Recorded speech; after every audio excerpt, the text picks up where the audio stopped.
The Shadow Killer.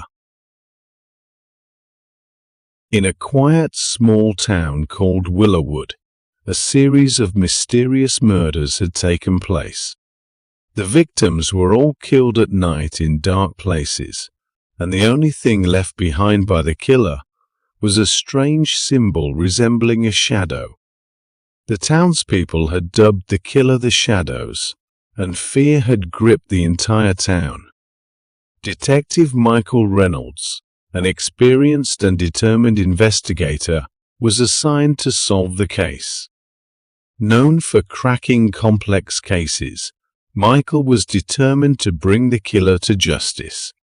He began examining the crime scenes and noticed that all the victims had one thing in common. They had all attended the same boarding school years ago, called Blackwood Academy. Michael went to Blackwood Academy, an old and eerie school that had been closed for years. He spoke to the former headmaster, Mr. Thompson, who told him that years ago, a student named Alex Green had mysteriously disappeared. Some students claimed that Alex had been abused by the teachers, but no one could prove it. Michael dug deeper. He spoke to several former students and learned that Alex Green had been a quiet, introverted student who was often bullied and ignored. One former student told Michael, Alex was always alone, and no one paid attention to him. One day, he just disappeared, and no one ever found out what happened to him. Michael followed the clues and eventually discovered a hidden tunnel beneath the school.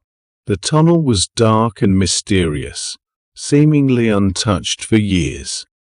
With a flashlight in hand, Michael ventured inside and, after a few minutes, found a small room. There, he discovered an old journal belonging to Alex Green. In the journal, Alex had written about being a victim of abuse by the teachers and students and how he had decided to take revenge. He had written, "They broke me, but I will return and bring justice." Michael realized that the real killer was Alex Green, who hadn't committed suicide years ago, but had survived and was now back for revenge. With the help of the police, Michael tracked Alex down to an old abandoned house on the outskirts of town. The house was filled with photos and notes showing that Alex had been planning his revenge for years.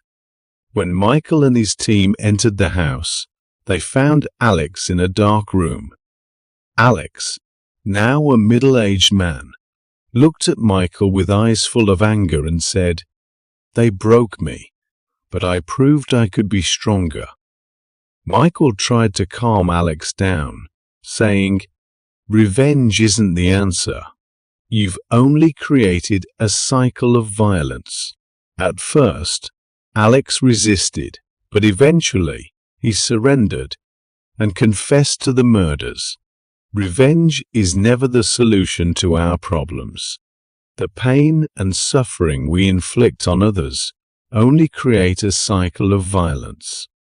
Instead of seeking revenge, we should pursue justice and forgiveness to heal the wounds of the past.